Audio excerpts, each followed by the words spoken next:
Mamma mia!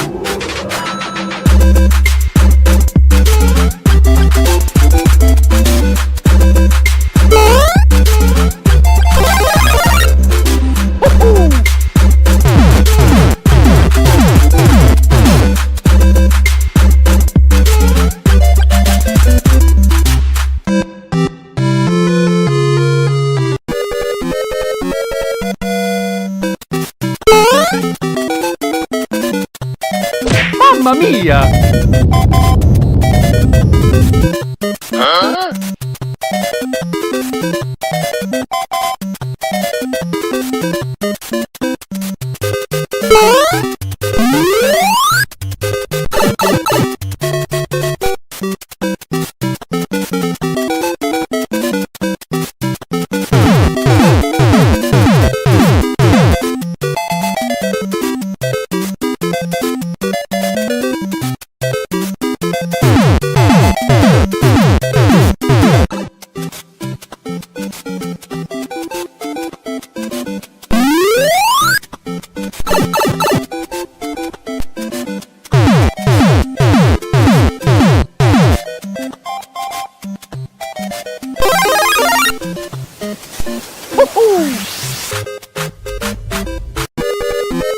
Nope.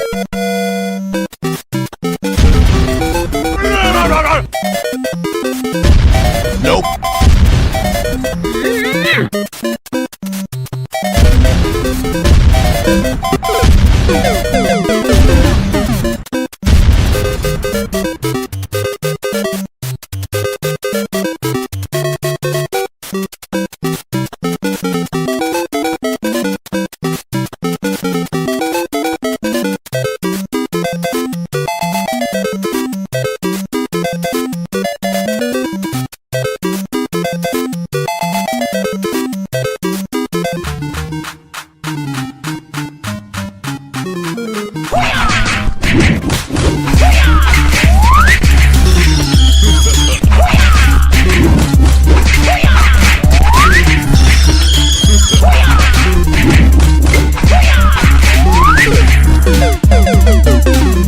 Mamma mia!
This is Jason from Retro Gaming Asylum. Welcome to Game Masters. New year, new day, and I shock my partner and I say, because it's a new year, we are here on the 7th of January. I quit. Why? He literally just told me he's quitting, he's retiring, he's done. I'm retiring. And then- I'm done. I'm throwing in the towel. Yeah, and then he had me all pixelated. I blame him. Well, I just had to show, how it is. Things change, right? Are you scared of change? You're the one that titled the show, Scared of Change. Yeah, I didn't know what you were going to say about it, and here you are dropping some bombshells on me that you're quitting, you're retiring, you're out, you're peacing out, you're gone. And I'm like, what does that mean? Well, and that's what we're going to talk about tonight, I think. Low carbs in the chat room. Howdy, What's howdy. up? Just for those that are joining, I'm not quitting. It's just a little inside joke because we've been going back and forth over the holiday, right? There's been a lot of stuff going on that we've been seeing throughout the gaming space that we're just kind of like, wow, like so many people thrown in the towel, right? I mean, it's like not just thrown in the towel, but I think changing focus, would that be a better way to put it? Yeah, because like throwing in the towel makes it sound like they're gone, they're done, their channels are kaput. That's what you had me thinking. I was a little scared. I was like, wait a second. Is this just gonna be me? Are you peacing out and gone? Like what what is going on here? Well, okay, so let's kind of so tonight, guys, we don't have any fancy videos or anything. We've both been burning the candle at both ends this week. With work and getting the Christmas decorations and stuff down and some other things that came up, and Brandy's been burning the candle both ends. She's had a lot of overtime that she's been doing, so she hasn't really even, I don't even think you got a video out this year yet. Oh no, I've gotten a bunch. I am multitasking. But you haven't gotten it out. You might have it done, but you don't have it out. Oh no, they're out. Are they out? Then I must have missed it. There's a couple, and then there's one I think scheduled already for tomorrow, and then there's another one that I might just push and post for the weekend too. Okay. I got a lot going on. What is sleep? I don't really know. That's what I was gonna say. So like I got my one video out today. If you didn't see it, go, or was it today or yesterday? It was auto scheduled. Was it today? I had it edited a couple days ago, and I told Brandy, I was like, "You're never gonna guess what I'm doing right now." And she says, "What?" I said, "I'm editing a video." And she goes, "No." So this was my first video in almost a month of taking a break. Nice. But like I said, we don't have a lot of fancy videos to show you or a community, but we wanted to talk about what's going on. I think the first thing we should discuss is the big trend that we've seen. A lot of console gamers are jumping ship to become PC gamers. The reason I want to bring this up is I don't know if anybody's been following this, and the only reason I'm bringing this up because I've been following it because of this reason. My kids for Christmas, they wanted a gaming PC, and I've been working hard, putting money aside, so I got both kids a desktop. That was their big Christmas gift, was a gaming PC rig. They had some laptops, but they wanted a gaming a desktop. So it's got like the 5060 Ti graphics card, and for those that don't really follow, that's usually like a $500 graphics card. But but the package came fairly, I don't want to say cheap, but inexpensive when it comes to all that. So this is, I'm going to pull this up here. This was actually my daughter's setup with her clouds. Very nice. We got her set up. Look at, she's even got a Lego cat. I was going to say, look at that Lego cat. That her boyfriend, actually, wait a second. That's the old one. So there's a story behind this. So I ended up finding a better one. We took that one back. Hang on. This is the better one.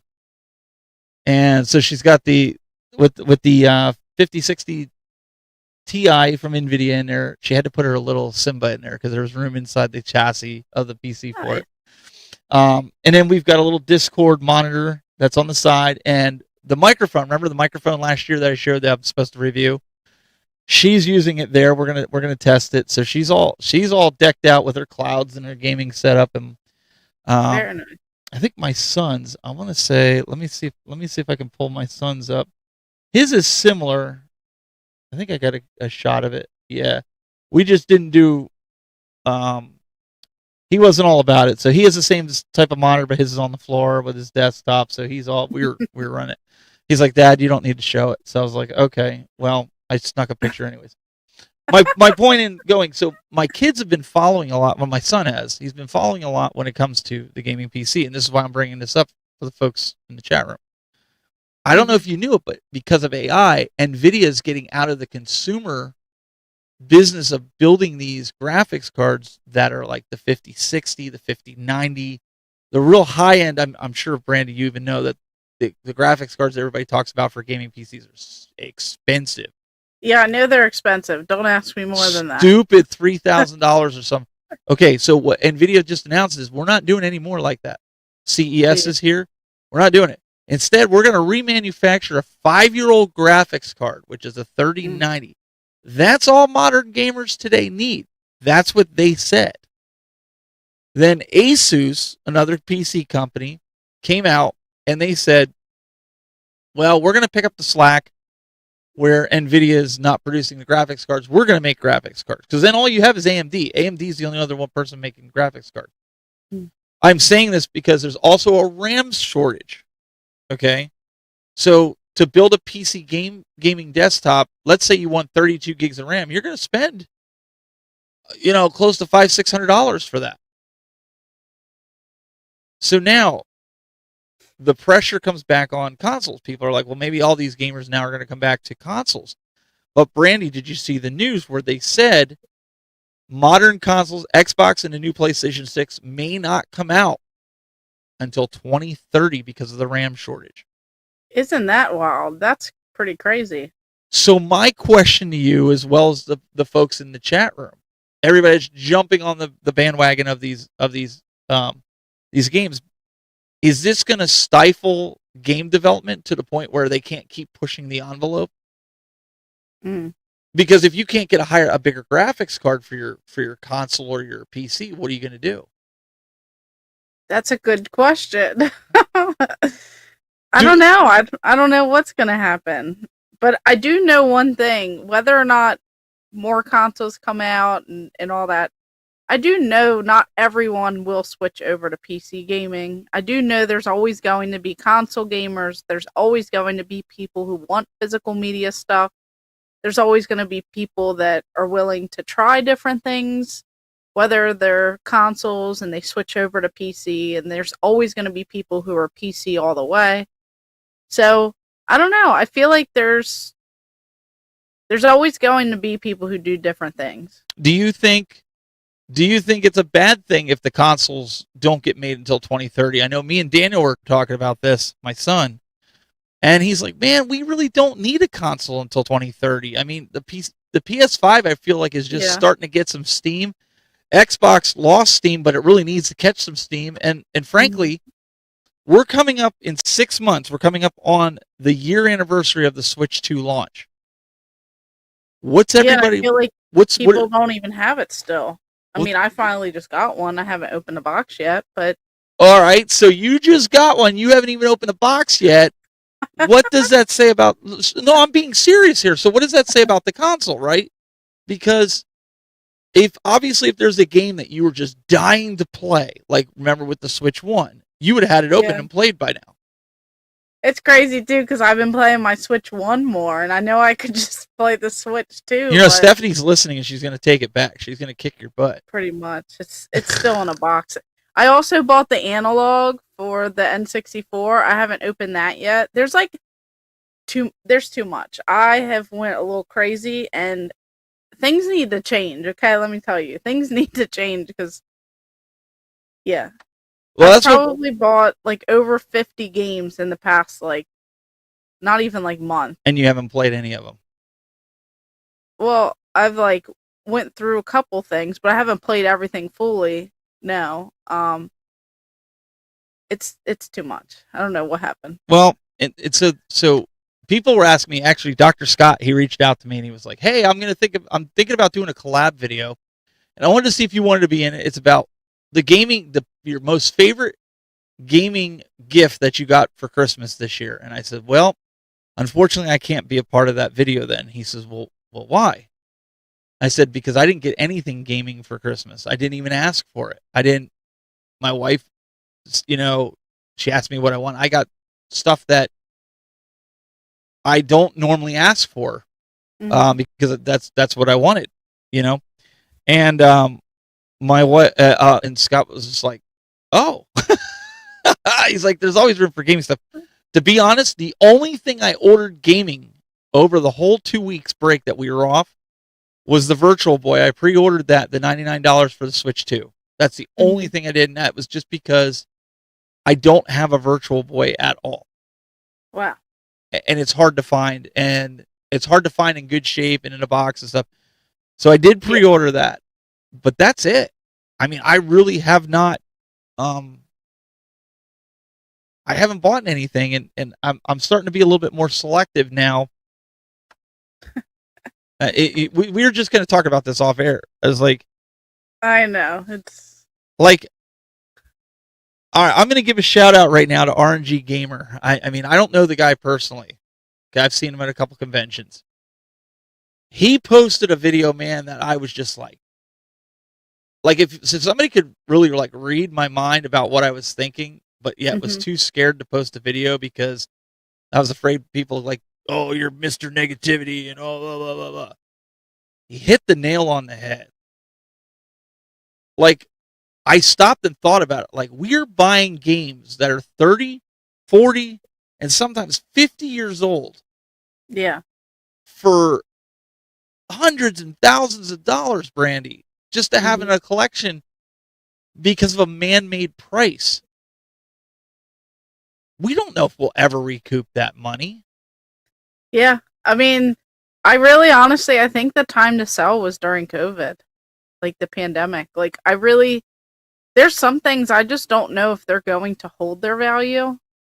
And there's like a lot of things where I just don't know if the market's going to be there in the future. Like, we see it now with like video game stores. Without Pokemon cards, these video game stores are like tanking and they're dropping off. But even the Pokemon cards are tanking price-wise. But without like multiple niches and there are no like true game stores. Like, look at GameStop. Like, they have Funko Pops, they have it's a pop culture store. They have clothing. Yeah, it's pop culture stuff. Like, everywhere you go, it's like they have to dabble into other things because they cannot be one true like facet. They have to be multiple things. And that's just kind of how it is. And yeah, prices are insane.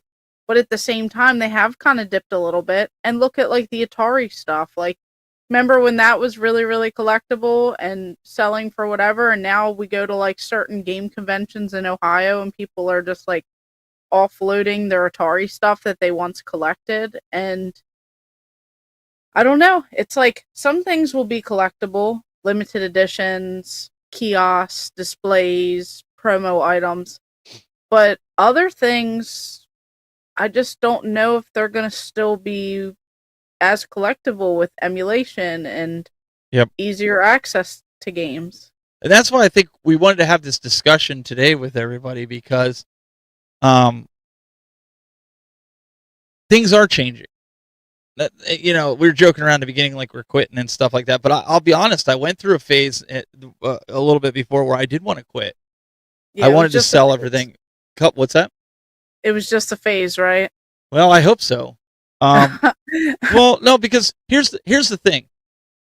I am very like, I don't want to say I'm frivolous with my money because I'm not. I like to be smart with my money. And when I was younger, I was very frivolous with my money. But I also I don't want to keep buying things that are just like a waste of money.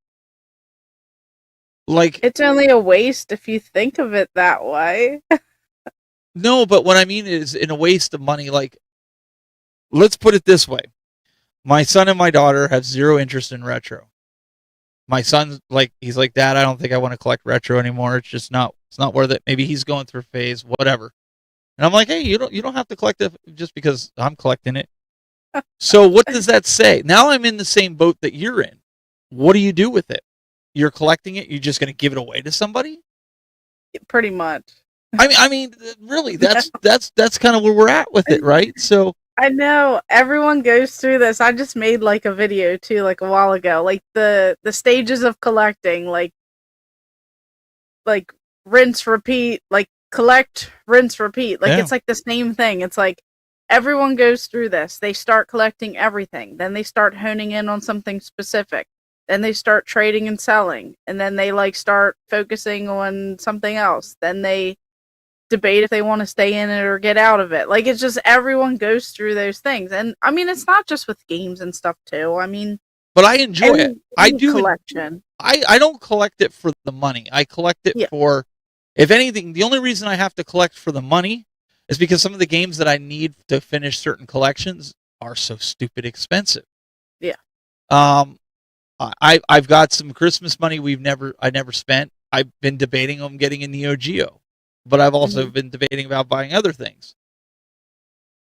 So I'm kind of sitting here and I'm like, I want to make sure, like with buying certain things, that I'm adding to the collection. You know, over COVID, you mentioned it was a good time to sell. I don't think so. I think the prices on everything, it was a good time to buy during COVID because I got stuff dirt cheap over COVID.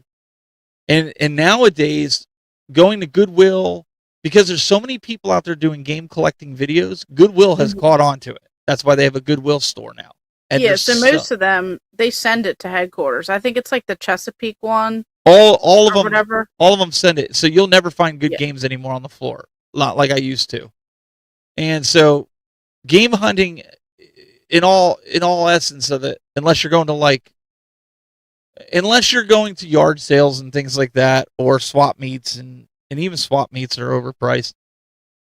Game hunting, for all intents and purposes, is dead in the wild, unless you're in an area where they're stupid.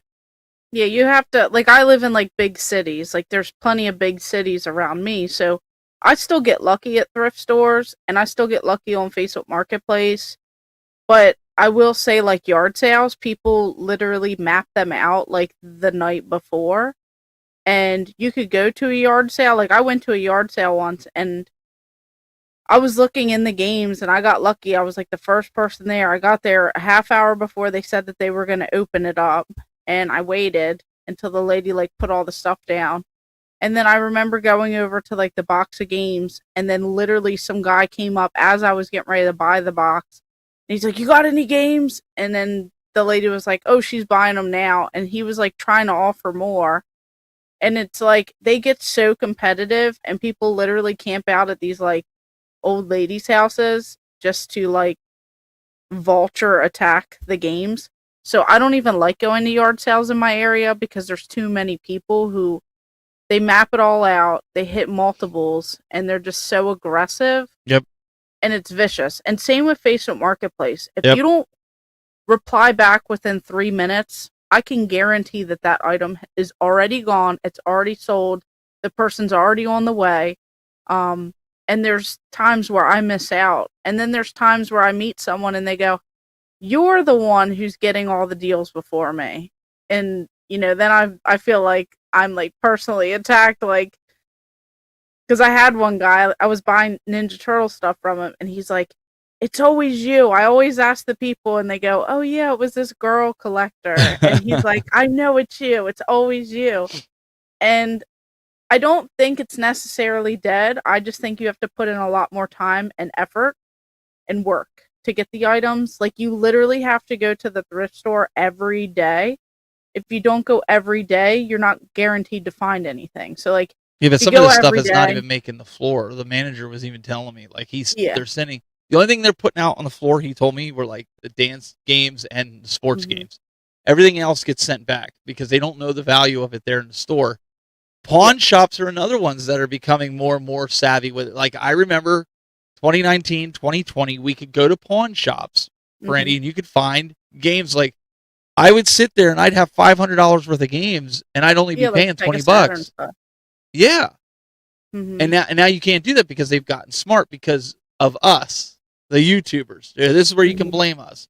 All these game hunting videos that you see, all the people that have done it ahead of time, that's why you see guys like Retro Rick and other people get out of doing the game hunting videos, because it's too impossible to do content for that now. I mean, you still do some, right? Yeah, like I do some. I actually have a new series that I want to start. But it'll have to be after all these videos. I'm just trying to figure out how I can realistically like continue that series and it not die off super quick. I talked about it with you, about how I've never seen anyone else do a series. Yeah, don't say nothing about it. I won't, because people will steal that idea. Yep. They will. But I want it to be entertaining. I don't want it to just be like a one-off type of thing. I want it to like literally be a thing. And it's going to like cost a lot of time, money, and effort from me. But I think it'll be worth it because I want to help type of thing. So we'll kind of see how that goes, but I'm just I need more scores, obviously to get into film. And I mean, maybe that'll help when it comes to like convention season with like trading and things like that, but I don't know. I'm in like this weird like I wouldn't say it's like a funk or anything. It's just like trying to pivot, trying to do different things, trying to do things that I haven't seen before. And I have all these ideas, but it's just trying to get them to like come to life. And I want things to be different because I don't want it to be the same thing. Everyone knows if you go to Goodwill or a different type of thrift store, because I have other thrift stores than Goodwill, and you see Silent Hill and it's listed for $2, obviously you buy it. Yeah. And then obviously you can sell it or trade it. It's like common sense. Like, obviously it's a great score. Obviously people still find that stuff. Well, but it's like, what else? What other content? What else can you bring like to the table other than look at me, look at my collection, look at all this? Like, that's why I try to find the weird things like that I didn't even know existed. So I want to touch on here what Daryl's saying. He's like, game hunting isn't dead. Mm-hmm. Just needs to be in the right place. Yeah. In my area, it's dead. Like, and I don't know if it's just because there's not as many places. Like, we have Goodwills. We don't have any other types of pawn shops. Mm-hmm. I was supposed to go up game hunting with Daryl. We were talking about going up over the holiday. Unfortunately, that was this big snowpocalypse that we had for a couple days over here. Oh, geez. So he got hit with like 3 feet of snow, and I got hit with like almost a foot of snow. So that wasn't a possibility. But when I say it's dead, I don't mean like you can't find games. I guess I should clarify. When I say dead, what I mean by that is by shooting YouTube videos and people that watch you locally, even though you don't have a ton of people. What happens is when you go into these stores and they see you filming, they start putting 2 to 2 together. They go home, Brandy, they get on the internet and they search YouTube, like, oh, when you tell them you're making a YouTube video, and they find all these people making YouTube videos. Then they start watching them. I know because the one pawn shop lady told me they did this. And we're sitting there bragging like, I can't believe we got $500 worth of games for $20. And she's sitting there going like, dang. And I'm just like she bought them for 50 cents, sold them for $1. So she made 50 cents on the dollar. Yeah. But I'm sitting there going like, I bought this for $1 and it's an $80 game. And she's sitting there going, wait a minute. Yeah, people don't like that when they see that like right in their face type of thing. You're always happy when you're not that other person, but that's what I'm saying. Pawn shops around here just aren't good because they've made connections with the local game stores and stuff, and they literally reach out to them, and then the only games that they leave behind are like the crappy sports ones. So Tim Keller says, I have a best idea for you. Hear me out. Brandy's Maryland Convention Series. Brandy makes a convention. It's solid gold. Yeah. One day. Yeah, one day. Need more money and resources to make that happen. Fentazen says, where I live in Toledo area, we're actually had a couple of new retro game stores open in the last year. That's pretty good. Yeah, it's called Shut Up. He's right. One of the things I want to kind of piggyback with this, because if you didn't see RNG Gamers, not that he needs me to shout him out or tell you to go watch his video, but go watch his video. One of the things he brought up is also conventions. And Brandy knows, like, I've all been for conventions for the last couple of years. I've been there as a guest. I got to go. I asked my kids, I said, so what do you think about conventions this year? And the kids were like, why? I'm like, what do you mean? We always have a good time. They're like, yeah, we have a good time. But if the YouTubers don't show up, it's boring. And this is what I've been trying to tell these convention runners, that when YouTubers are there, when our friends are there, like when you're there and you're invited, or I'm there invited, we're all there together, that makes the convention. Like, that's where we have the fun. I'll give some things to that too. So, not to toot YouTubers' horns, but I will say, here are all the pros of having YouTubers come out. One, YouTubers, like, especially whether you're a collector YouTuber or you own a gaming reselling business, You're at a convention to literally spend money.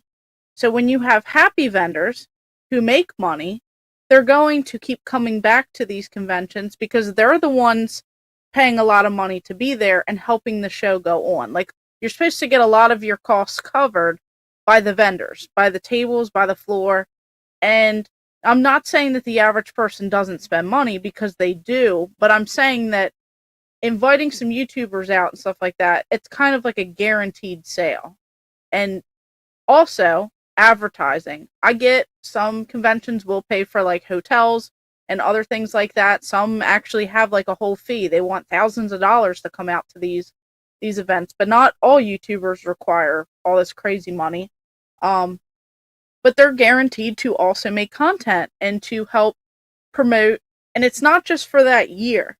I've made content on conventions for previous years, several previous years, and every year, like, that video gets like a resurgence. Like, whether it's few hundred or thousands of views, it's like that video, people will be like, hey, there's that convention. I wonder what people have said about it in the past.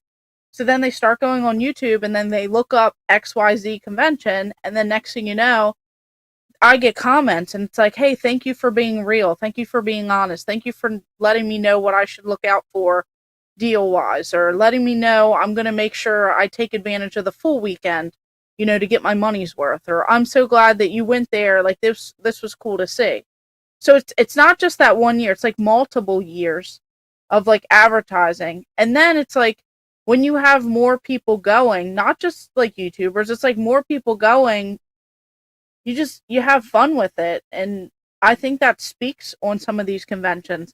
Not always the biggest convention or the smallest convention. It's like, a lot of these conventions, I feel like I'm catching up with friends and family. Like, I feel like I get a chance to see everyone, and that might be like the only time. So there are so many pros to it, and I get some convention runners, like, you have to weigh your options. Is this person worth my time, money, and effort to bring them out to this convention? What are they doing, and waste the show owners' money? Like, they are going to weigh that out. But I think a lot of times, like, there is more to offer than what maybe they're thinking, because they are getting like multiple things. It's not just like we're coming out for like a free ride to get stuff for free to, just take advantage. Like, with that said, with that said though, Brian and Tom from Cleveland and Pittsburgh would come on here and say, you and I work our butts off from the time we get there till the time we leave.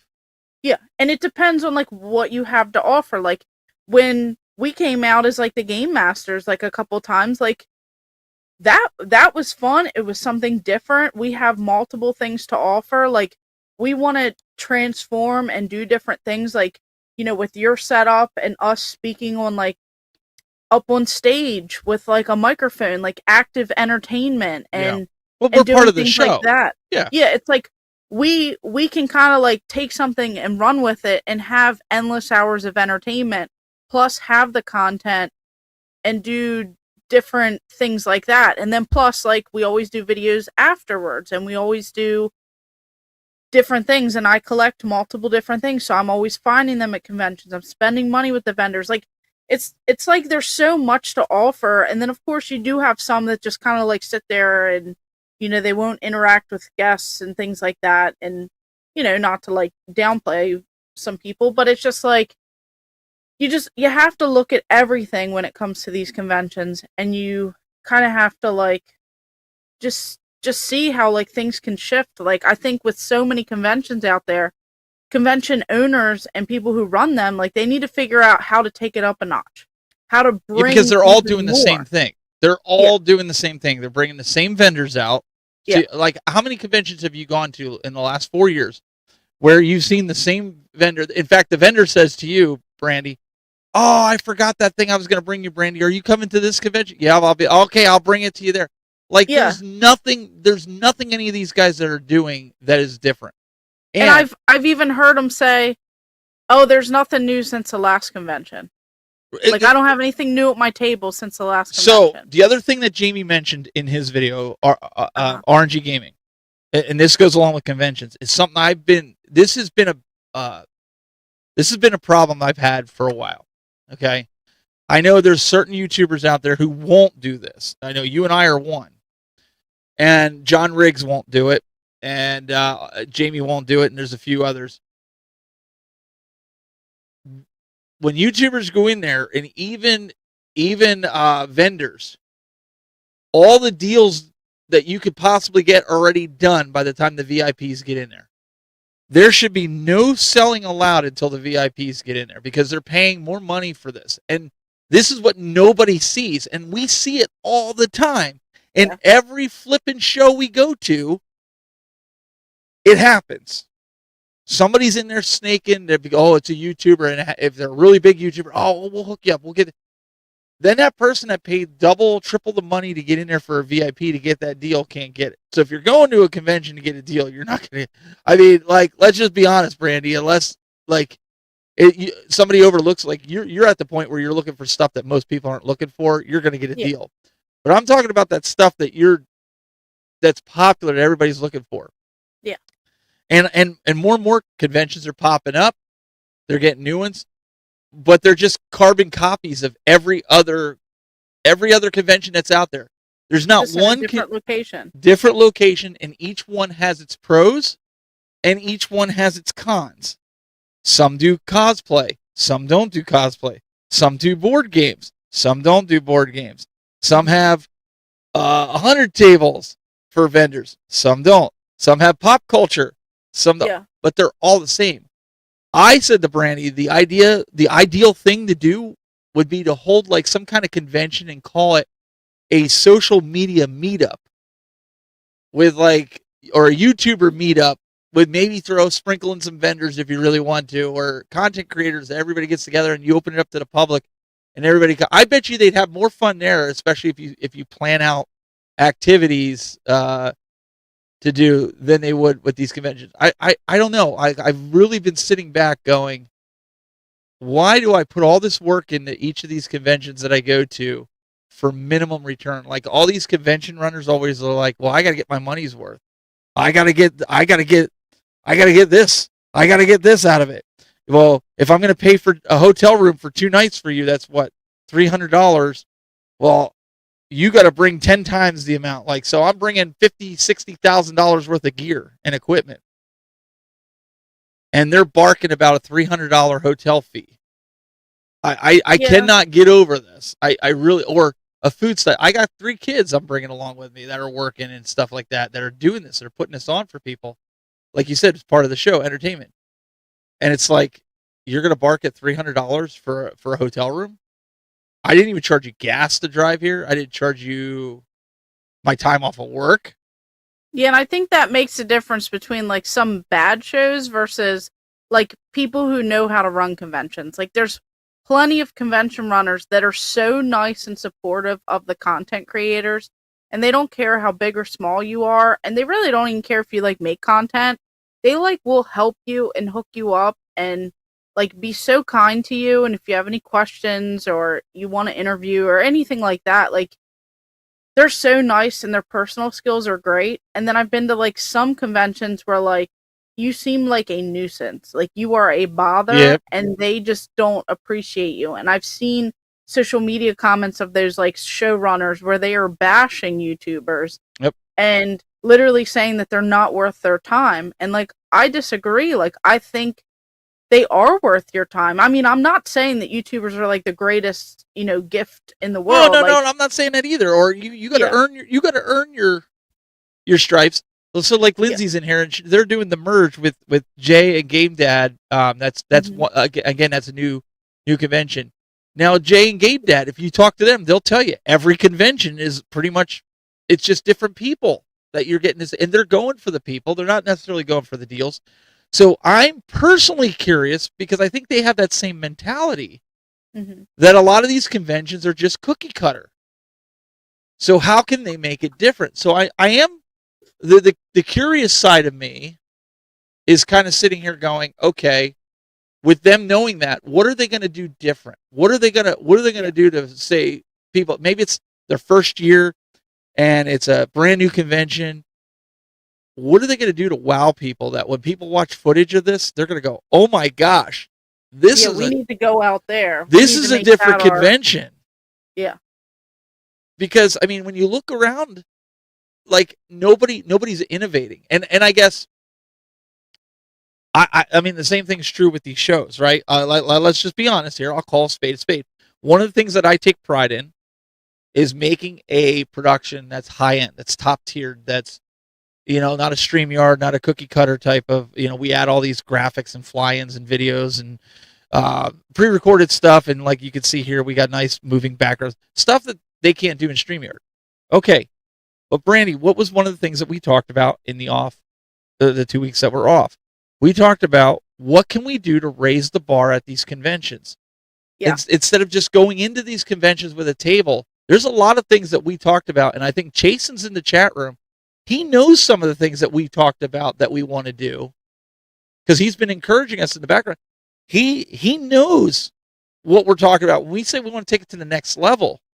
Yeah, I think we just need someone to give us a chance. We don't want to just sit there at a table. conversation. We want to have, like, there's some things we're working on. Bring an entire experience, something different, Yes. something that people are going to talk about, and like also have like content creation and stuff out of it too. But like, we have some really great ideas. It's just, how do you find someone to talk to without like, not like begging, like, hey, talk to us, like type of thing. Like how do people find out about that, I guess? Because we do have some like really big ideas that we're trying to do, and we want to step things up, and we want it to be an experience, not just literally us filming for our YouTube channels or whatever. Like sitting at a table. Yeah, like we want to take it up a notch, but it's like, yeah, I mean it's one of those things that's what we've been saying. And this isn't a put down to any of the conventions out there. Brandy and I are not sitting here like, what we're doing is because it's early enough in the season, right? That these convention runners can sit back and say, okay, not that Steve and Brandy are like the be all end all for content creators, but what can we do to innovate at our convention? What can we do to step it up a bar? What can we do to bring, like, okay, for the longest time, what was the biggest attraction that you felt with? We'll use Pittsburgh because Pittsburgh was the most recent one we went to. It was the last one last year. What's the biggest thing that draws you to Pittsburgh besides hanging with friends? What that they give you at their convention? Like what they're known for is probably their like massive arcade of games and pinball machines. There you go. It's like, we're not saying that every single one is 100% like cookie cutter. Like, we're literally just saying like each one has its own personality, but the main gist of like conventions in general, and it's like they each have to find their personality. So like some of them may not have a Let's get some new vendors. Yeah, so like maybe it's just like certain ones need to find a little bit more of their personality that set them apart, and every year's a different opportunity. You don't want to just literally be the same swap meet over and over and over with no activities. Yep. And you just have tables, and then so I'm so glad, not that I'm saying anything about certain conventions, but I'm so glad that some are going. Or poorly laid out to where you can't hear. Yeah. And I think if Lindsay's still in the chat room, she's going to know what I'm talking about. And she's going to know what convention I'm talking about. That it was poorly laid out to where you had to scream when you were sitting at my table. Oh, true. And then also, at a time where kind of like all the YouTubers and people were cut off. Yes. At one of the conventions. But like, I am so glad that some of these conventions are going to multiple days now, where it's not just a one day, or a lot are going to 2 day or 3 day. Like, I am glad that they're progressing each year, because that's a good sign. When all right, what about Cleveland? Back. What about Cleveland? What was the big draw for Cleveland for you? You didn't go this past year, but what? Oh yeah, you did. Did you? Yeah, you were at Cleveland this past year. Yeah. What was the big draw? What's your takeaway from Cleveland? When you think Cleveland, what do you think? I like all of their like setups that they had. So they had like the retro like bedroom, the retro desk area. They had a blockbuster. Like, they had multiple That's innovative. sections. Like Especially- they have different sections. Yep. Like I thought that was cool, and they had like different events. Pizza going Hut. on with. Yep. Yeah, like Yep. like they add each year, and it's just like neat little nods. Yep. That they take the time, and it's like well thought out. Those types of things really need to stand out to people, because I know from a YouTuber standpoint, like Brandy and I, you see a lot of our images on our thumbnails came from there. So we got a lot of benefit from that. Well, listen, we're not saying we hate conventions. In fact, we're trying to, the reason we're bringing this up is we want to decide what conventions to, because a lot of these showrunners, listen, you know, the time is money is tight in a lot of these companies. And some of them don't have the money to put out to have you come out. So you have to decide what you're going to do. Do you have enough time off of work to go to these? And so that's kind of what we're saying. Things are changing. This is what we're scared with change. We want things to change. Like if we're expecting them, Brandy, to step it up with innovation, we also have to step it up with innovation, right? Yeah, I agree. And like none of us here are perfect. And like obviously I want things to, I'm still pushing, trying to get that 20,000. I thought that was gonna come, but it didn't. So that humbles you real quick, and you're like, oh, maybe I need to step up and change and make better content and post more. It's like obviously we need to practice what we preach, type of thing. And we're not saying we're better than everyone, because we're obviously not. We want them to succeed. We want them to. I want my kids, because there are a few conventions. Mm-hmm. That my kids were like, do we really have to go back to that convention? I shouldn't ever want to hear that from my kids who are there to, I'm there to build my brand. And when they're supposed to be having like a little bit of fun. Obviously they're like working. They're all working. But you could still work and have fun. But my son goes to me, because we're getting to the point now. My daughter graduates in 2027. My son will be then playing in the band for football games, so I won't have him anymore for live production on the weekends, because he'll be playing every Friday in the high school band on the football field. So my son was like, Dad, what have you gained out of going to these conventions besides hanging out with your friends? He's like, that's a lot of fun. He says, in fact, that's what I look forward to. He's like, just sitting in the lounge, just chilling, and we're listening to Game Dad tell stories, or John Riggs is telling stories, or Scott, Brandy, whatever. He's like, outside of that, he's like, I feel like all we're doing is you doing a 7-hour show. You take a break, you walk around, you buy some stuff, come back. And he's like, what's it doing for your brand? I'm like, well, we've gotten to meet some people that watch the show and come out. He's like, yeah, but it doesn't seem like any of these owners of these conventions are really doing anything to help push, they want you to push their convention, but they're not doing anything in return. It's not reciprocated. So Brandy, you can kind of see, so now I'm in a real pickle, because I'm trying to process the 13-year-old boy is telling me this stuff. Like I'm sitting there going like, wow, he's right.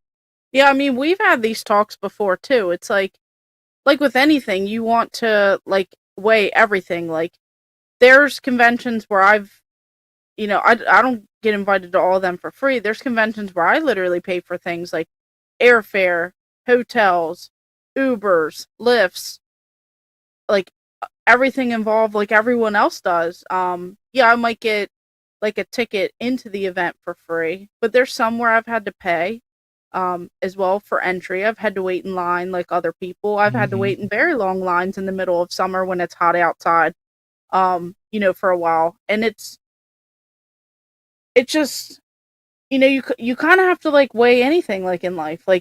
How is it worth it? Is it worth you spending $2,000 for a couple people to go to some event where you're spending even more money on items, where then you make some videos or you make something in the video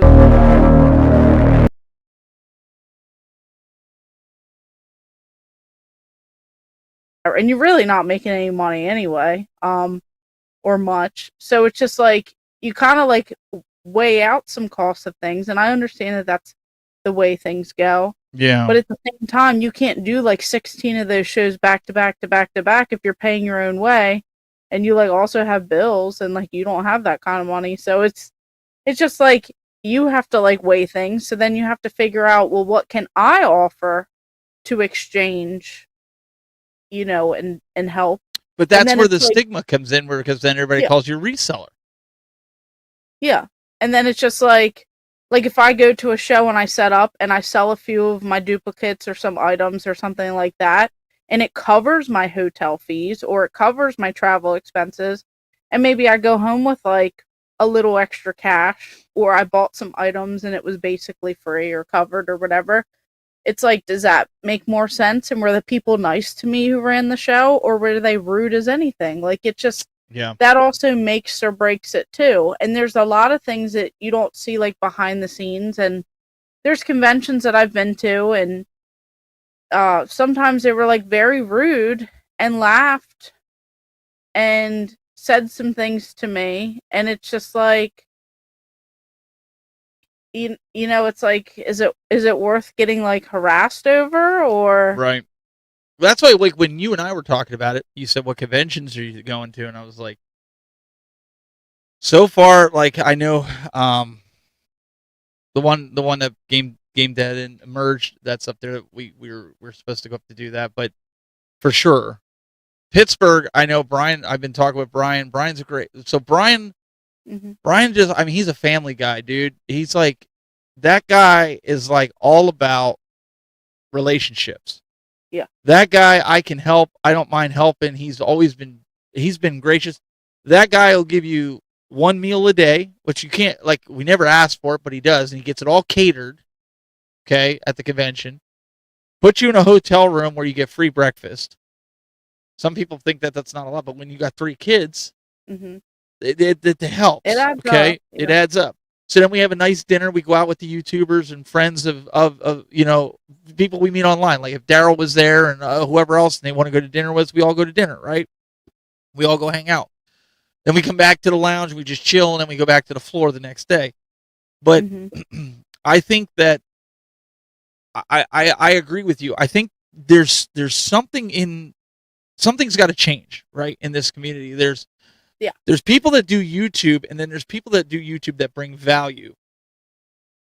Whether it's in YouTube videos or live shows like what we do. I think these convention runners need to reevaluate. Don't just invite somebody out because they're a buddy of yours. Like just now because you're a convention runner, like, oh, let's invite this guy out. And the guy's got like 10 subscribers, right? And he just, oh, he's a buddy of mine. Now we're going to bring him out as a guest. What about the people that are putting in their time? I made a post about this, Brandy, on social media. Kind of tagged you in it because I wanted you to give like input, but you just kind of, I saw it, but I was like, I'm not getting involved. She's like, I'm not getting involved in it, but like, I don't want to be on that list. No, because also think about it. But it wasn't bad. It wasn't bad. It was just about know your worth and know your value. Yeah, but also at the same time, convention runners, they only know who they know. True. If you're on the West Coast, you know a lot of the West Coast guys. If you're on the East Coast, you know a lot of the East Coast guys. Then you start to know the circuit of YouTubers who go to these conventions. So how do we change that? I know, that's the thing. But like, if they don't know we exist, then they don't know. If we don't reach out, then we lost our chance. If we're too scared to say anything, then we don't say anything and no one knows we're here. If we don't go out to these shows, then you get lost in the limbo land, and then you're stuck contemplating if you're getting rid of your collection or not. I mean, it's like the cycle goes on. The same people continuously show up at shows. Yep. They don't have tables. They don't meet with friends or fans or whoever. They don't do panels. Yep. They don't do anything. They don't make appearances. Nope. They stay in their hotel room half the time. They go back midday, take a nap. They're not at the convention for hours. And it's just, I've seen it with bigger YouTubers too. They're nowhere to be found at the conventions. Yep. They have a table set up. They haven't checked in yet. People are lined up waiting to see them. They're back at the hotel room taking a midday nap because they feel like it. And it's just like, when do things change? Like, but Lindsay's right on this. This is 100%. And I do struggle with this, Lindsay. I'll be the first to admit it. Yeah, She's I've like, yelled at you for this. she yells at me all the time. She'll say, "Well, what did you?" She said, Lindsay says, "But you have to know your worth." Yeah. And my wife says that to me all the time. And listen, Brandy's been saying this to me. Brandy will go, "Okay, so she says, okay, they're having you come out as a guest and bringing all this equipment out." She says, "What are you getting out of the deal?" I said, "Well, they're putting us up in a hotel room for 2 nights." She's like, and I'm like, "Well, no, and that's what they're doing." And she's just like, "Really?" And she said, "What about the YouTubers that just kind of meander the floor, who get a rental car, they get their hotel paid for, they get food stipends and all this other stuff, and they got less subscribers than I do." Yeah. And then I sit back and go, "Boy, I shot myself in the foot, didn't I?" So I'm not blaming the conventions here, but this is what we're talking about. Some things it's going to change. It's scary. It's scary. What people are thinking, but like everyone's afraid to say certain things. It's like everyone wants to be kinder and nicer, and well, you like, don't want to make waves be... either, or like come off as a crybaby or anything like that, because that's what people think. And listen, I'm all about working for, when I say people giving me a hotel room, everybody goes, "Oh, that must be nice, you get it for free." It's like, no, I'm working my butt. How many shows did we do the day that you were out in Pittsburgh? Yeah, exactly. I literally 7 or 8. This is dedication, let me tell you. So I went out to a convention. Now this is through fault of my own. I didn't communicate very well. I was invited out, but I didn't know like my real work schedule, like my like actual day job. Like didn't know, so I didn't lock into anything. So literally on my own dime, I woke up, I think what time? Like, oh, it was like 3 in the morning or 2 in the morning. Yeah, 1 I think in the morning. Yeah, because you got there around like 9 or 10. You were getting there right when. Oh no, you got there right when the door opened at 8 o'clock. 7 something. I was yeah. Okay. So got up at like midnight. Okay, midnight.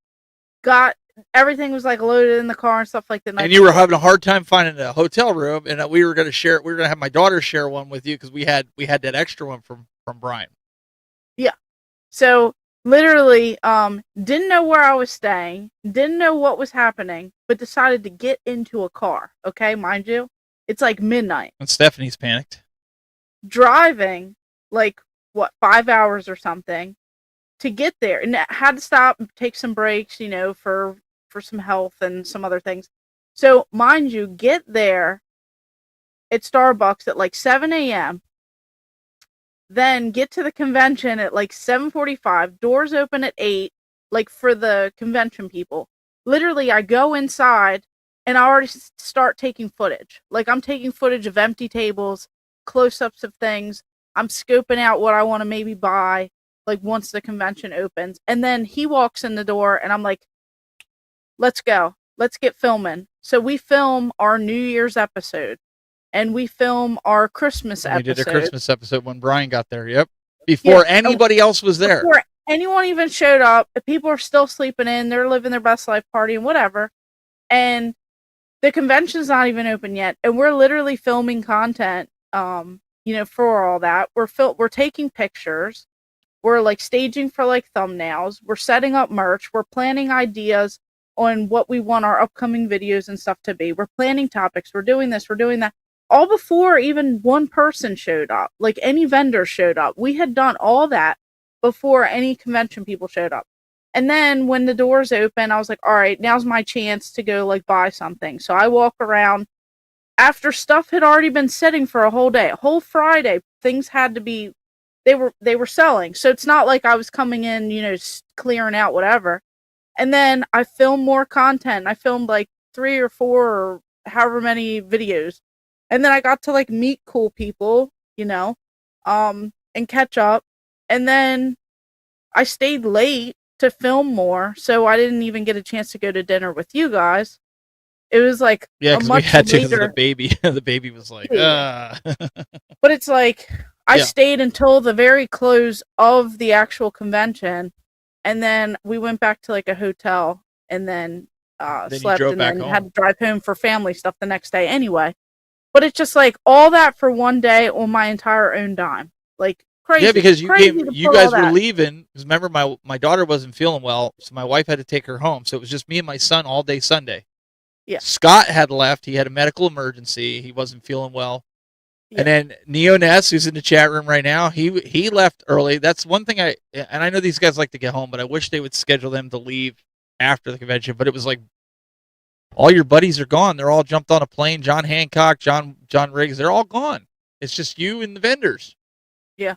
Like there's nobody there to do content with. Votary got on the road. Like so all you guys left. I'm still there till close, shutting down, tearing down.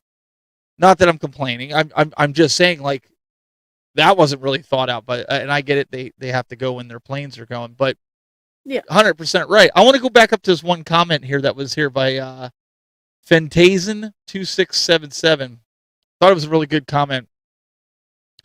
They said, "Do either of you ever regret trying?" Of course, it moves when I'm reading it. Trying what was once just a fun hobby to at least some portion of your livelihood. What do they mean by that? What do you mean by that? Like, I think they think that a lot of this is part of our livelihood, so we're taking the fun out of it, like what was once a hobby, and now we're trying to make it a job, I mean, per se. I don't necessarily regret it because it's like obviously back in the day we played more games. When you're kids, you don't have responsibilities as many. And you get a chance to just like accept whatever games your parents bought you or you bought or you saved and you played games. Yeah, you played games more.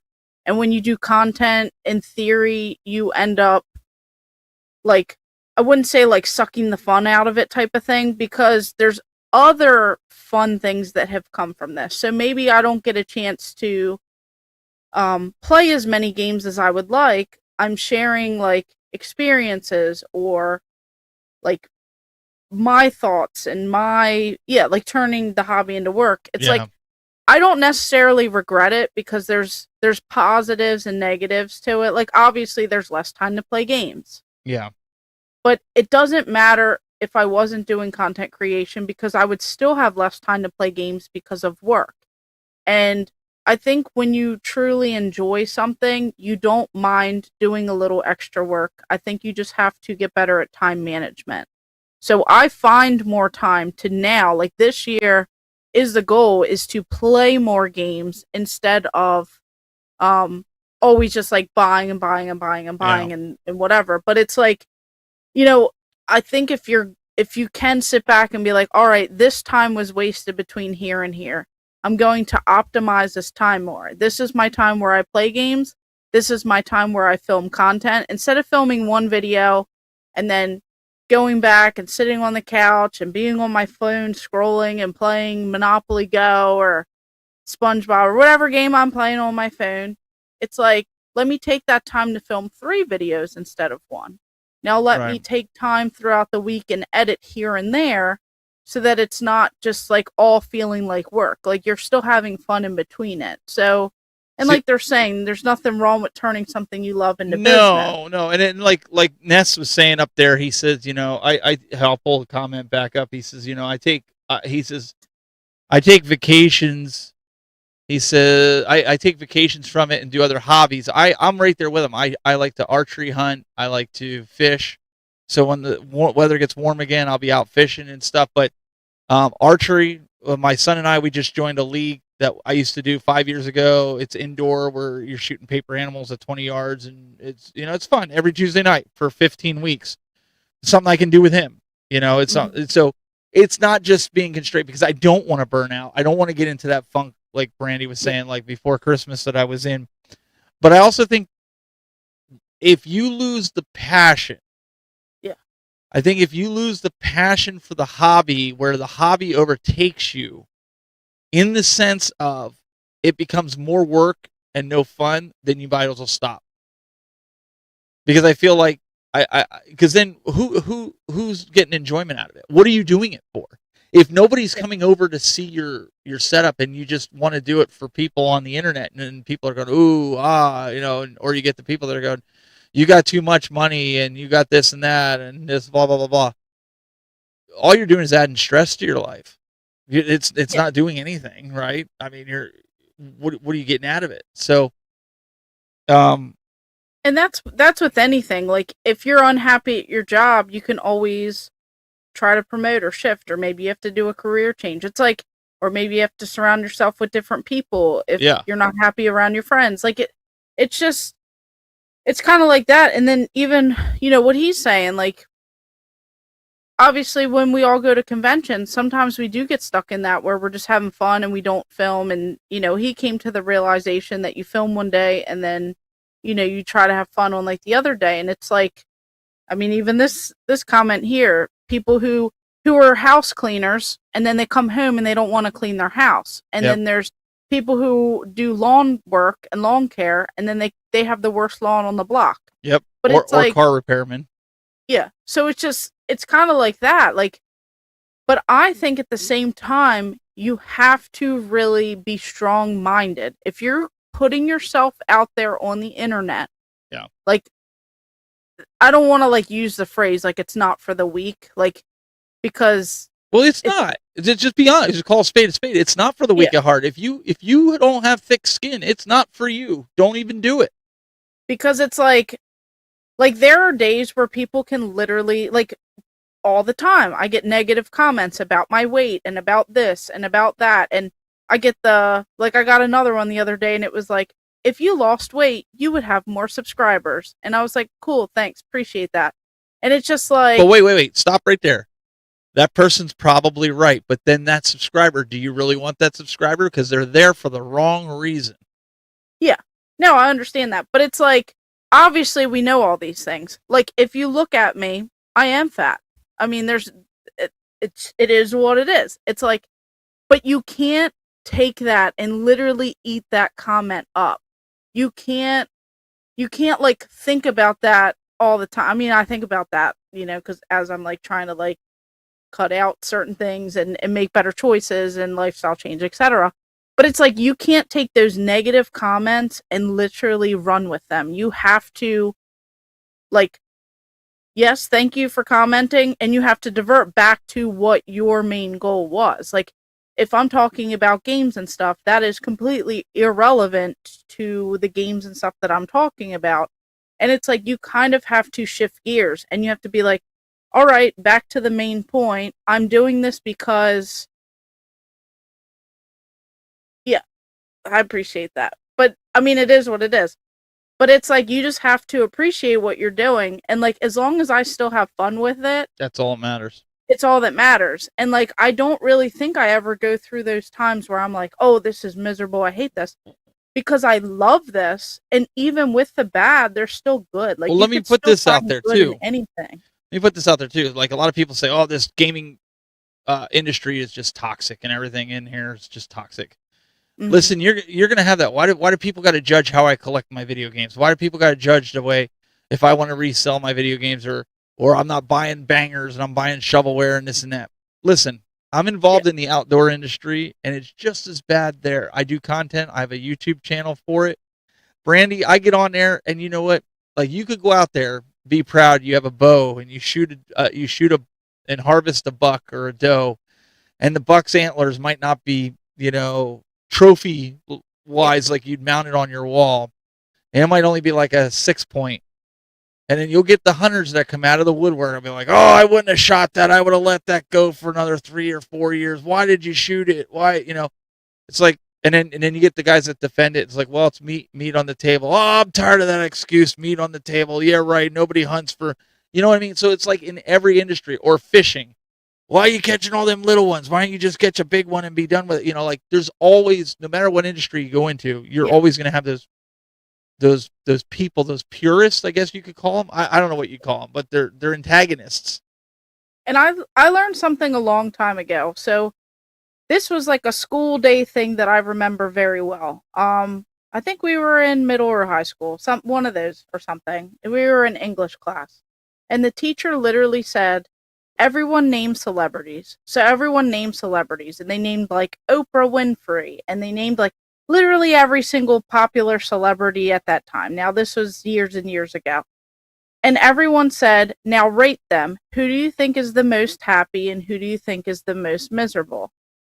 And everyone went through, and everyone was like, Oprah has to be happy. She has millions and whatever of dollars, and she's a show person, and she's this and she's that, and she has her own network, and she has the book thing, and she gives away gifts and this. And then they said that with like literally all these celebrities. And one person in the room said she is not 100% happy because she's always struggled with her weight. And then everyone started thinking about it. And then everyone was like, you know what? Everyone struggles with something. There's always something negative, and there's always, like, not everything is as it seems. And, like, when I think and I reflect on, like, those moments of, like, remembering that conversation in my English class or whatever it was, it's like, there's always going to be haters. There's always going to be unhappy people. And there's always going to be something that we may struggle with or that we strive to do better. And I feel like as long as you are trying to do better and you're putting in the effort and you try to have a good spirit about it, Yep. I feel like you're winning. Like, there's not ever truly like 100% happy person. There's always something that they're self-conscious about or something. So I just feel like if we bring a little bit more positivity and we try to help people and we try to make something a little brighter for someone else, then that's all that matters. And that's why we titled today's show, sometimes change is scary, or however you worded it. Because it is like 2026 for us is a year of change. We're looking at things different. It's not a matter of just going out and buying anything and everything that we see. And I think even Brandy has gotten to the point where she's like, yeah, I'm kind of looking at things differently. And we're looking at everything differently. And the reason for this too, when I was in the tech scene, you guys might have seen this over Christmas, but Lamar Wilson, I don't know if you guys know him. He started doing gaming. He was in tech early, 48 years old, 2 years older than me. That's sad. Committed suicide. If you go and watch him, he was always laughing and carrying on when he does his videos, kind of like a Robin Williams. He was so funny. Like if you go back and look at Lamar Wilson's videos, I remember meeting him at CES in 2011. Great guy, fun guy to be around. Like I was still new to the tech scene. He encouraged me. He's like, man, just keep doing your thing. Just keep going. Everybody, real nice personality. You don't know what's going on in somebody's world, in somebody's life. Yep. Until something like that happens. Because at the end of the day, guys, we're just people. Yeah, we might have subscribers and this and that, but we just chose to do something. It's like your teacher or something. We chose to be a voice and go out there and do it. And yeah, we talk about games, and we wanted to start the year off with this, is setting some expectations for ourselves and for the channel and for the shows that we don't want to be cookie cutter. We love the feedback that you guys are giving us, like, hey, we want you to talk about this, or we want you to talk about that, to be that different gaming podcast. You guys watch probably tons of gaming podcasts. We want to be different. We want to give you a reason to tune into us. We don't want it to be cookie cutter.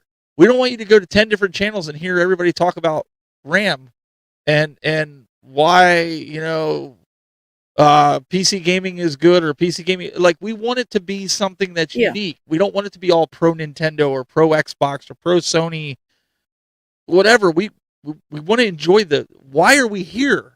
Like, Brandy, why are we doing this?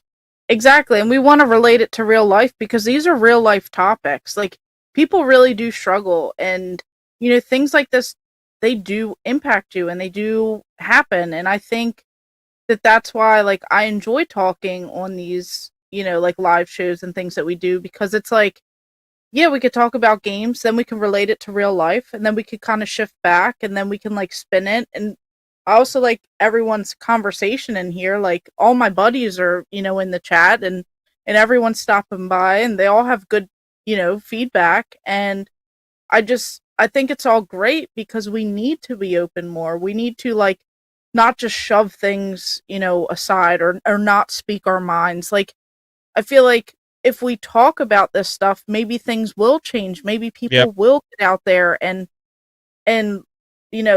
lighten up and help one another. And that's the only thing that's going to keep this hobby going.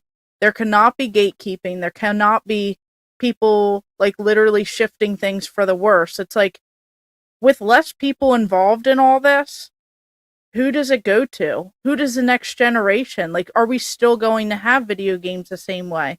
Or are all these companies just going to stream everything and be super overpriced? It's like, we want things to obviously get better and grow and all that, but we also want the younger generation involved in all this. We don't want things to get stagnant and stale, because then we're not going to do anything. Then all this stuff is going to be way different, and people in 10 years are going to look back and be like, man, I sure miss those old days. I remember when we used to have game conventions. I remember when people used to do this, and now no one does. Like, don't want it to go that way. I want it to. But Brandy, we also being a voice, we also don't want this hobby. It's borderline being priced out of collecting for a lot of people. Like, imagine somebody starting to collect right now, Brandy. Right now, starting their collection. They say they want to go for an N64 set. Would you encourage them to do that at this point, right now in this time? Would you encourage them to start collecting a full set for N64? I mean, why not? The analog just came out. You just get one of those. I'm saying realistically, because a lot of the games, the prices are ridiculous from when you started. Would you just tell them, like, get the games that you like and that you're gonna play, or would you really, like, encourage them, be like, yeah, you can do it, go for a full set, and it's astronomically priced, it'll probably crash in a few years? I mean, I'm a little crazy, so I might be like, you know what? You go for this. You live your best life. You find them games. You go for it, Glen Coco. Like, I would tell them to go. But obviously, find the deals. Don't overpay. Don't buy fake games. Look up all these, like, buyer beware type of things first, and then maybe start out with a couple of your favorite games before you went for a full set. Do you guys see how she lit up when I asked that question? No. That is why we do what we do. That is why we collect. That is why this woman goes and gets a complete set, and she's got a room full of toys. Did you see her light up? That's what people don't. You can tell. This is why they say people aren't stupid. They can see it in you. If you're not passionate about what you're doing, people can see it. True, because if you do ask some people who really don't care about gaming, they probably would have said, no, I wouldn't collect. Or, like, they'd probably get real defensive and real angry and say, no, I wouldn't collect that. But I don't know. I still encourage people, because I really think that this is a good time to collect. Yeah, you're going to pay a little bit more and things like that, but... Yeah, get in. Any time's a good time to get in. Yeah, I feel like there's deals everywhere. You just have to put in a little more work. I know this weekend, my buddy at Wildcard Video Games, he found a bunch of Game Pro and Nintendo Powers. I've been asking for a lot of them, because I used to have Nintendo Powers growing up, but I don't have a lot of them anymore laying around, and I have some Game Pros, but I was like, okay, so how much do you want for them? He's like, I don't know, come on down, and maybe we can make a deal. He wants to get rid of them, and I want to buy them, so I want to try to see if I can get them at a decent price. You know, obviously I don't want to have a ton of magazines around, but I will say, you know, change is scary, just like the title says. Yeah. Part of me, like, again, I go through this again. Like, I want to have more room for my game collection. I want to keep building it. The other part of me is like, the only way I can do that is if I can get rid of some of these arcade one-ups. But, like, so many people come over here and play it. So I'm like, I just got to come to a decision eventually. just do it. Half, sell half. There you go. I could do that. That might not be a bad idea. Keep half and sell half. I just saw that. That might half, sell half. Get rid of some of the ones that we don't really play, and yeah, like put like a tally each time someone's playing it, and then whatever one doesn't make the cut. Bring them to the convention, sell them. Oh no, I'll just call up Retro Gaming Asylum. He already told me. He said if I ever get rid of him, he wants me to give him a headshot for it. First and foremost, but. This is definitely a year. Change is tough, man, because some things do have to change, and we have to look at. I'm like so close. I don't know if Ness is in here still, but I am so close to pulling a trigger on the Neo Geo and doing a series on that. As somebody who never had one as a kid, I have the Neo Geo CD. And I have a whole video on that, how I got it for $5 or $15, I forget what it was. So with some of the money I got for Christmas, Ness, I'm this close, and I want to make sure that I can find it. Yeah, but I don't want to go through and do like you and Steve were doing. You're buying the games. What I want to do is maybe get a multi-cart to play on it. Pay $600 and get a multi-cart. And because the Metal Slugs are what I really, really, really want to play on it. Yeah, I can't afford those. Nobody can. I don't even know if Ness probably has a lot of them, but I don't know if he has I think there's one that's over like $6,000 or more. Maybe my one game store has one. It's like over $3,000 or something. Yeah, it's out. But if I got a multi-cart, I would be okay with that. And then if I found some $100 games here and there, I would add it, because obviously I want some originals. But I don't know, man. Like I've wanted one for a while, kind of like the Turbo Express, like I have, and it's all recapped and everything. But I want it with the mod chip in it. So and I want it with the box. So we're looking at probably $900 to $1,000. So he has a conversion of Slug 1 and 2. But see, there again, I want to play it just like this. Believe it or not, my Neo Geo CD, I play that more than any other retro console right now. Second is TurboGrafx 16. I've been playing Famicom and the disc drive set because of getting that right after Pittsburgh. I've been playing those. Yeah, I still need to get more games so that I could actually play the one that I was so generous. I told you, talk to this guy right here, Daryl. Daryl get you set up with some Famicom games and discs. I got both Simon's Quest and Castlevania for the Famicom disc. So I think after I stood back and I thought about some stuff and I was like kind of getting excited, I was like, okay, there are some games and systems that I want to get. Like I'm trying to get systems to where I could say I have every system just about going back to the Atari 2600. That's tough to do, but I think I'm pretty close with like main consoles. I'm not talking handhelds. I'm just talking like main consoles. I'm like pretty much there, and then I'm like, and what do I do now? Well, so that's the other thing. So what do you do? Like I want them pristine. I want them in the box. I want to be able to display them. I don't know. What do you guys? It's 2026. What do you guys want us to? What are some of the topics? We have some topics that we had coming into future shows that we want to talk to. A lot of you guys gave some good input. Let us know in the podcast, in the comments below, if you're watching this later. Yeah. Leave us a comment like, "Hey, man, this was a great topic. We loved what you guys discussed. I'd like to see more on this."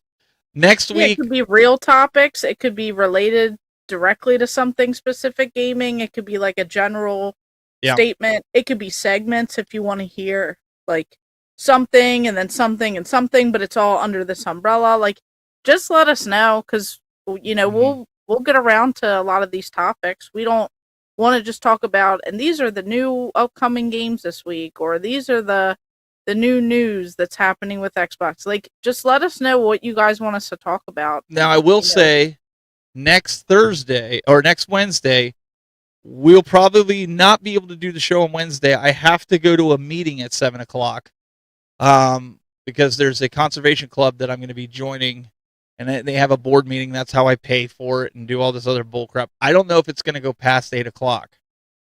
So you guys just keep an eye out. We're probably going to schedule it for Thursday at 8 p.m. just for next week, if that works for Brandy, unless she has something going on, and we'll have to kind of figure something out. When? Next week. What day? Thursday. Be the same bat time. It'd be Thursday at 8 p.m. I'm sure that's fine. We're also on a podcast tomorrow. I was just going to say that. So tomorrow night, they do that live, right? Yeah. Okay, so the Rushmore show, we're going to be on that tomorrow, Brandy and I.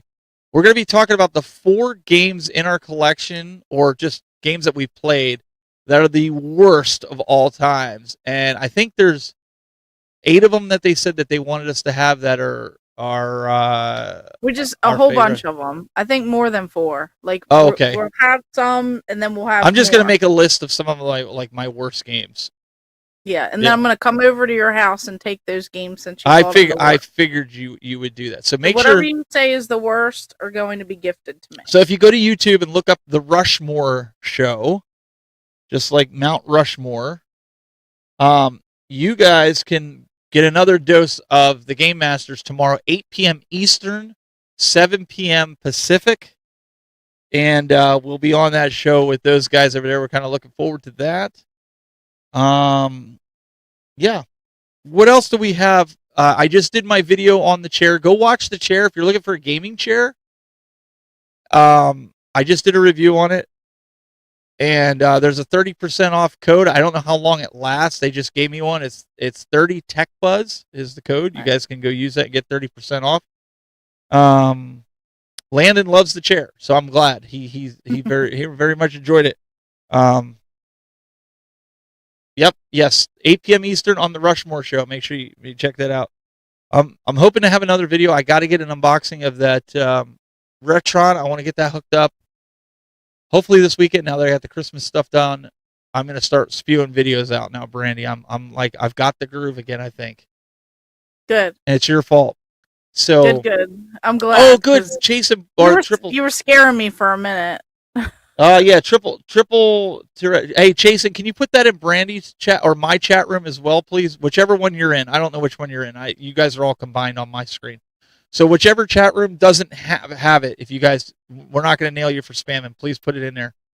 Yeah, exactly. Carl is like, got to get those games when they aren't appreciated. That's right. That's right. I got people telling me I should go over to your house. No. All right. Take them all. What? Take all the games. What video do you have coming out this weekend? What are you doing? I think I have another Switch retro style game. Retro inspired Switch. Did you film it already, or are you thinking about filming it? Because I want to see your initial. I want to see a video of you opening up your Switch 2 and the initial reaction of you playing the Switch 2. I want to see. Who else wants to see the video of that? Since she hasn't even opened the box yet. I know, I have it. Oh, it's 5 retro inspired Nintendo Switch games you must play. I have that coming out tomorrow. I just did my PS5 retro inspired, and I just filmed a PS4 retro inspired that you could play on your PS5. So I have been really playing some retro inspired games. Oh, and, cool. No, my daughter didn't win the competition, unfortunately. They came in second, but there's always next year. But thank you guys all for voting. Appreciate the follow up. Next year, don't worry, we'll get on it. We'll get everybody. I know, Switch 2, but I want to see Brandy's reaction. I'll be like, ooh, ah, a box. Ooh, ah. Ooh. That's it. That's the reaction, guys. Ta-da! I will say, like, I had Metroid 4 Prime, and I didn't play it yet, and I had it a couple weeks before. I got it. I pre-ordered it, so I got it the day it came out, but I couldn't play it because my son. I got him a copy for Christmas, so I didn't want him to see the box. So I automatically put it up on the shelf, and he don't check my shelf. So I take the cartridge, put it in. So last thing I wanted him is coming down here to see me playing. Yeah, Mr. Oh, he's still no. We're letting that die. I'm not even gonna repeat that. We're letting that die in 2026. That's dead. That we're letting that die. Yeah, but for real, let us know what you guys want to see. Whether it's the Game Masters or whether it's the Tech Buzz or whether it's Gamer Ahmer. Like, let us know what stuff you want to see on our channels too. Like, I'm definitely open to criticism and maybe if there's something you want to see and then we're at a convention, we could do a collab. Like, just let us know what you guys want to see. Like, I feel let like us know what the year of change. Convention you want us to go to. If there's a convention you want us to come in your neck of the woods, especially if you have connections with the person that runs it, let them know you want us to come out. We'll come out if they can work a deal and get us to come out, whether they fly us out there or whatever. I'm all about it. But like Lindsay said earlier, you got to know our worth, and this is the year of that. 2026. Brandy's not going to let me, just do it all willy nilly. We have some big things that we want to do at some of our bigger conventions. But I did want to show you. We could talk to if anyone's watching or whatever that's like a showrunner or knows one. Like, we could talk about some things that we have idea wise, and maybe something we'll, jump into, and then we'll go. I think it'll be fun. Do you want to see my new permanent resident here now that Christmas is over in my game room? Mm-hmm. So everybody can see R2. Not all festive, not Christmas lights on.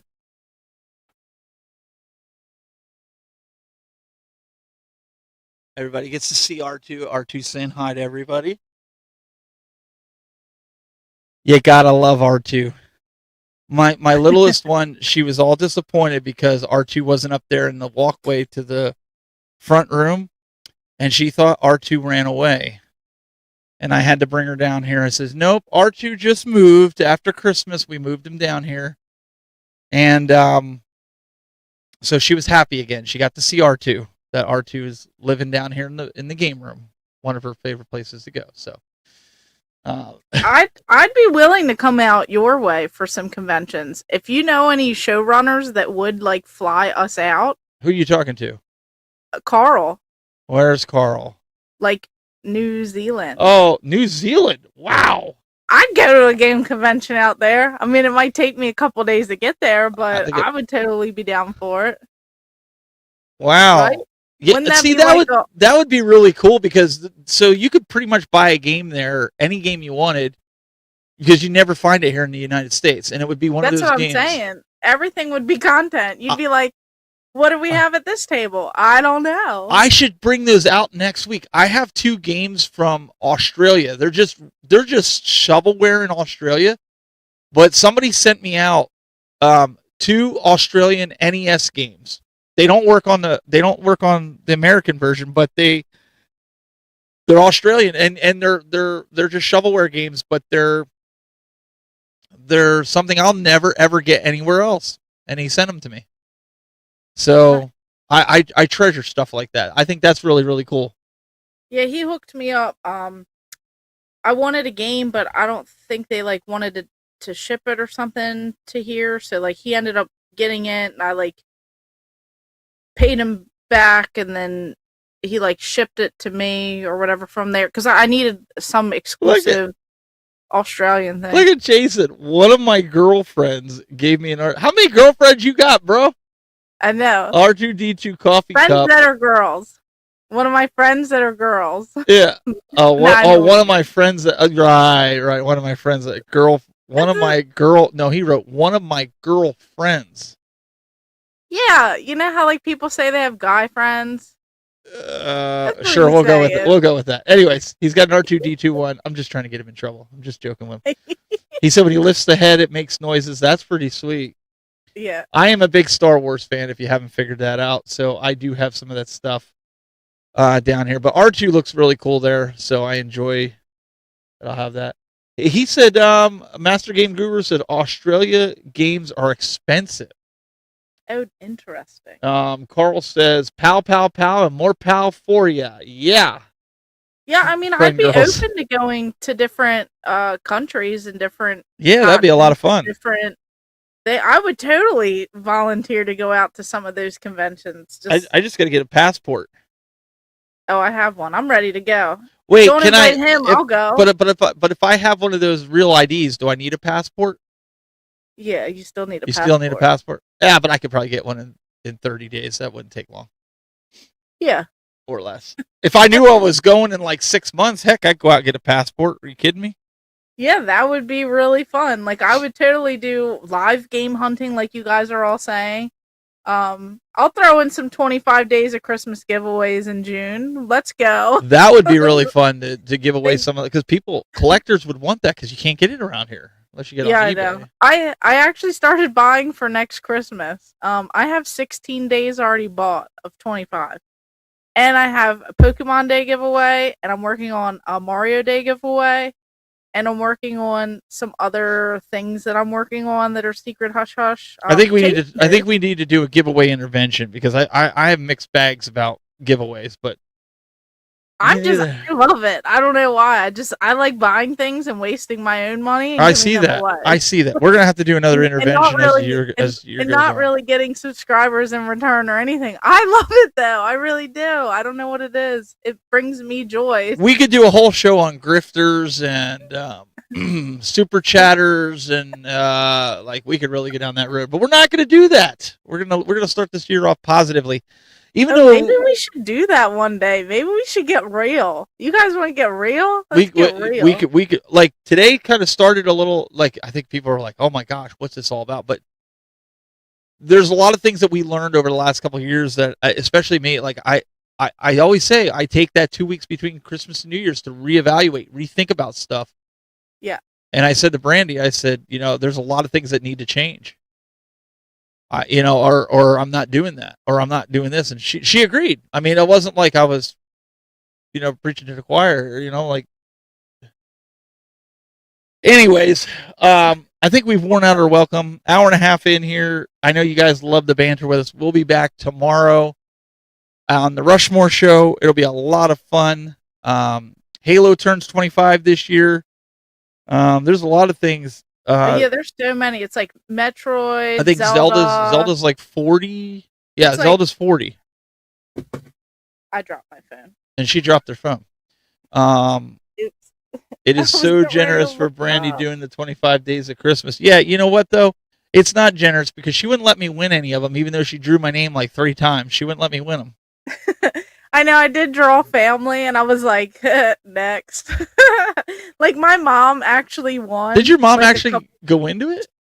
Yeah, she comments. She gets on my nerves. She's like, I've been waiting. This is a scam. And I'm like, listen, lady. Like, people don't realize you're my mom, so you need to chill out, because you're making people really think it's a scam. And then I have people who are angrily messaging me, you don't give any of these away. You're only doing it for all the notoriety. And I'm like, notoriety? I get like 2 subscribers from this. Like, I don't know what you're talking about.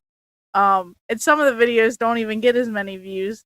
But it's not about that. It's about lightening the load for some families. Like, there were some people who won who, like, they literally told me that they were so glad that they won because their son, their grandson, their nephew, they weren't getting that much for the holidays because things were tight, and they were so thankful. And like, that's what it's about. Like, if I could give things away every day, I would.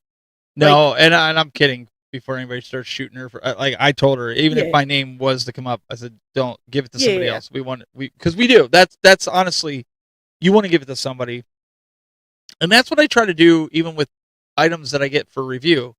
I get the content out of it, like Landon. You heard it in the video. My daughter's boyfriend. His mom's a single mom.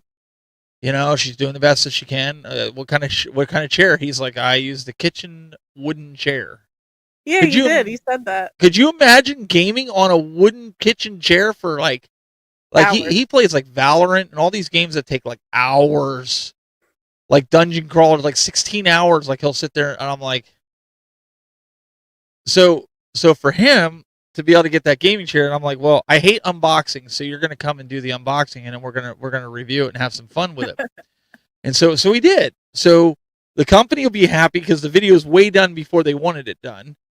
And 2, he's happy because now he has a gaming chair. It was like Christmas all over for him again. So, a lot of fun. So hopefully more and more companies will reach out, and we'll be able to give some stuff away to you guys who are still hanging around and watching us. So, yeah, and at conventions and stuff, we gave away those Retro Fighters controllers. Right, yeah. We give away other things. I mean, that's why you guys gotta follow us. Like, follow both of our pages, because you really never know. Like, there's companies that want to help, and you just, we give that stuff away. We give it back. It's not like we're hoarding everything. Like, oh gosh, I couldn't fit as I everything. literally am in a room where I feel like I'm hoarding. Well, we can't help you, but it's like sometimes people come over, and like kids and family and stuff. Sometimes things just disappear, and I'm okay if they take an Animal Crossing plush or something that I got at a thrift store. Or like, if someone was like, I absolutely really want that SpongeBob. I mean, like, I don't care. I just got this at a thrift store. Like,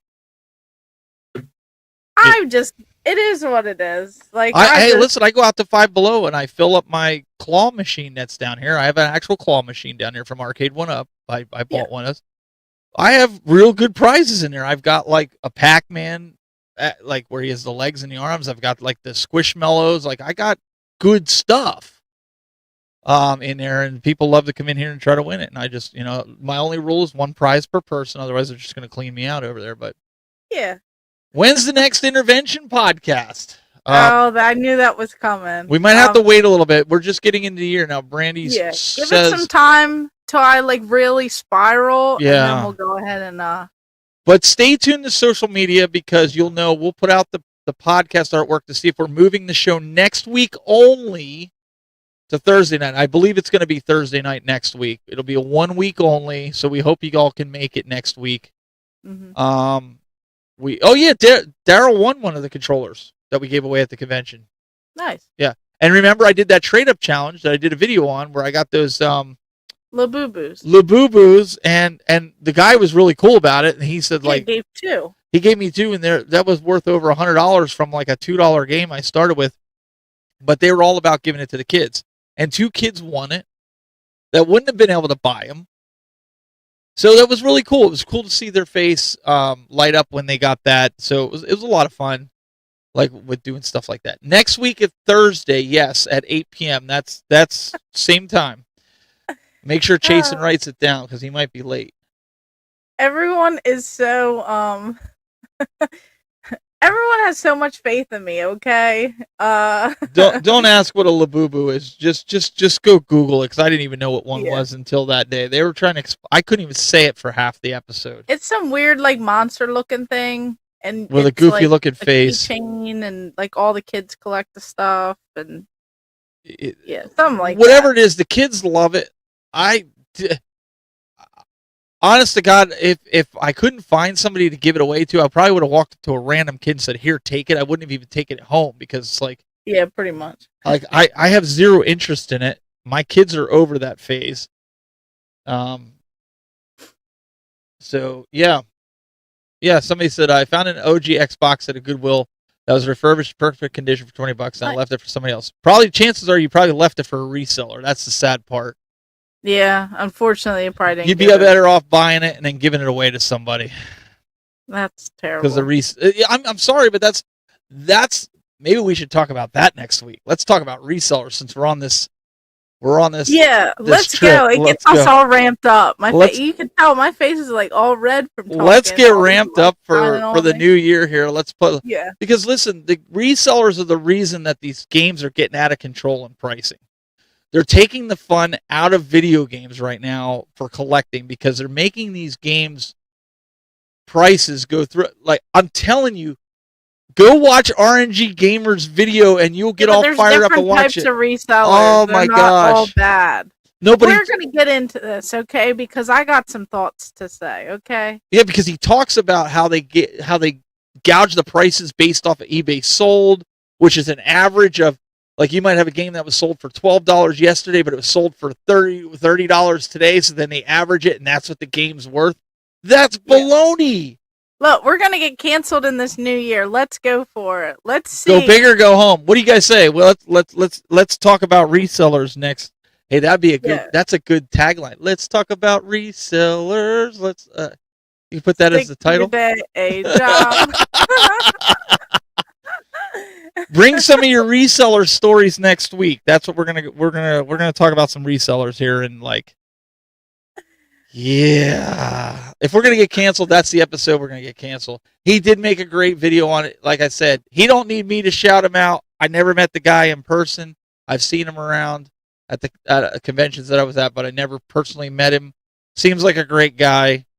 But I saw the video show up in my feed, and I had to watch it today. And I said to Brandy, "Did you see this?" I was like, "This is gold, man!" Like, so, yeah. Yeah, we'll do something like that. I think that'll be a fun one. I got Brandy amped up, so we're ready to go with this one. So, guys, really appreciate you guys being here and dealing with our New Year's banter. Hope you guys had a great holiday season. We're glad to be back in the swing of things, and we will see you next week. Or will we? We might be canceled by then. She might fire me by then. Yeah, I'll probably fire you She might first. fire me. I don't know. Any last words? I'll give you the last words, and then we'll roll out. Oh, just can't wait till next week now. Can't wait. Things are gonna get crazy. Let's go.